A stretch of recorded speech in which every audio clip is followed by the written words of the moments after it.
So, now, did anybody notice the gargoyles there at the top of the corners of the building? Hard to see. So those were not part of the original church. They came when the Catholics took it over. Perhaps you've seen European Catholic Church that have gargoyles at the top. They are meant to keep away the evil spirits. So I think if there's anything in there, it just must be benign. They're good spirits. They don't cause problems. Well, we're just so happy that this building is getting restored. We've heard that the stained glass windows somebody probably has stored somewhere, so maybe they'll come back one day too. But yeah, it needs a lot of love. Now on the door side, as we make this turn, you'll notice the O'Donnell Funeral Home here. This was J.J. Cruikshank's original home before he divorced his wife and built the home up in Rockland for his new wife. Anybody think a funeral home would be haunted? Yeah. Not this one. Nope. James's mom says they're dead before they get here. No activity at all. But we are here to talk about this house that's for sale. It's 220 South 5th Street, built in the 1860s. A lovely house. It's got great wood floors in there. I think it's like 120,000. Really, it's a beautiful house for that amount of money.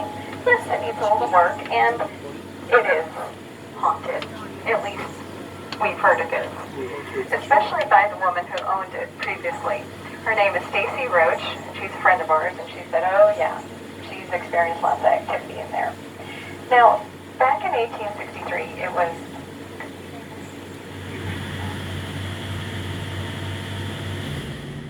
turn off this engine and let it cool off a little bit. Yes, did you have a question? Yes, it's not a question. Sometimes the person might be haunted, but not the place. You are right, and this story will go with that. So, this was built by the Bacon family back in the 1860s, and they were a very wealthy family. They had come from Delaware and Virginia area. They owned slaves. And then during the Civil War, Thomas Bacon, he joined the Confederate Army, which was, often, not unusual here in Missouri. We were a slave state after all. We had the highest concentration of slaves here in this area. We were known as Little Dixie. There were slaves that worked in the lumber mills, on the river boats, and the homes. But about 10 years before the Civil War, this also became part of the Underground Railroad, and abolitionists had moved into the area.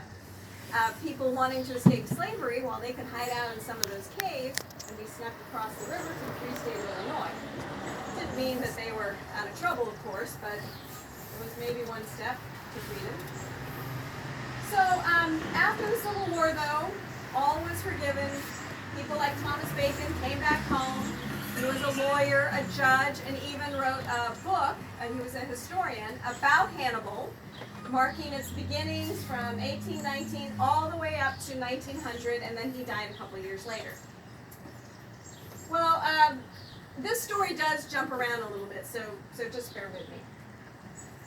Back in 1967, now has anybody been up to the Lover's Leap area? Yeah. Oh, good.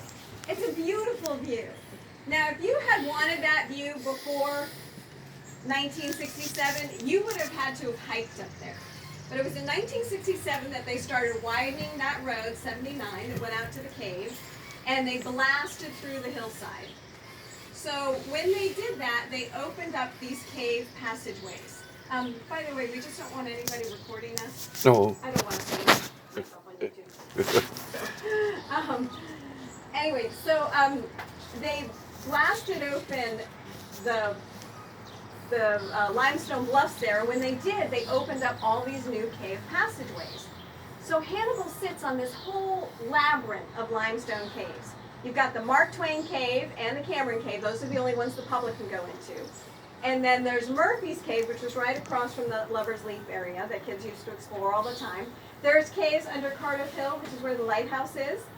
They used to have a bootlegging operation up around there. They would just hide that whiskey in the caves there. They also, servants used to be shared between families here, like Molly Brown's sisters, they were servants in these homes. And they would be shared between families or for a big party. And the servants were asked to travel in tunnels between the houses or underneath the street. So we think that actually those tunnels might have originally been cave passageways that had extended all the way up here. Well, May 10th, 1967, 3 boys decided to go exploring. An 11-year-old, a 13-year-old, and a 14-year-old. The 11 and 13-year-olds were brothers. Now they had already explored Murphy's Cave. They were bored with that.